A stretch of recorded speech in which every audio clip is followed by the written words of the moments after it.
Well, let's bring in our correspondent in Abuja, Catherine Norris-Trent. Catherine, what does it mean, a standby military force being prepared?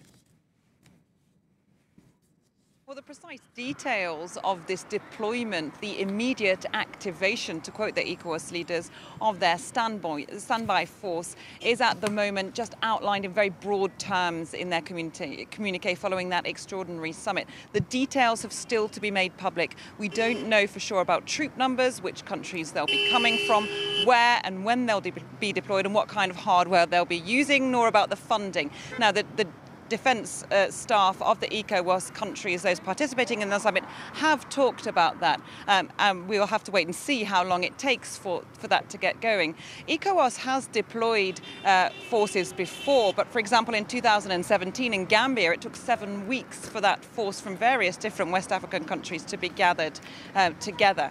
But this idea of having this standby force was recently put forward again in December by Ecowas in response to the threat of terrorism and coup d'etat in the West African region. And now, just a few months on, they're calling for it to be deployed, definitely keeping the military option, therefore, on the table, ramping it up one more notch and trying to put more pressure on the junta in Niger.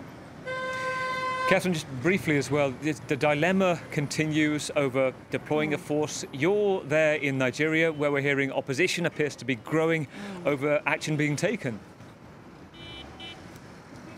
There are many people very unhappy with the idea of sending Nigerian forces into its neighbour to the north, Niger, especially among people and politicians from northern Nigeria. There's a 1,600-kilometre long border there. There's lots of intermarriages, family links, cultural links. A lot of the people are ethnic Hausa in northern Nigeria and in Niger. So there's a huge amount of unwillingness, really, in popular opinion, to send in troops. And there's been a backlash in Nigeria. In fact, you had senators telling the president that they were in no means in favour and that the diplomatic route should be continued. Now, we should add that ECOWAS says that diplomacy should be the backbone of its strategy, but they're keeping that military option on the table despite opposition in public opinion, especially in the north. Catherine, thank you for the context on the ground. Catherine Norris-Trent, our correspondent in Abuja.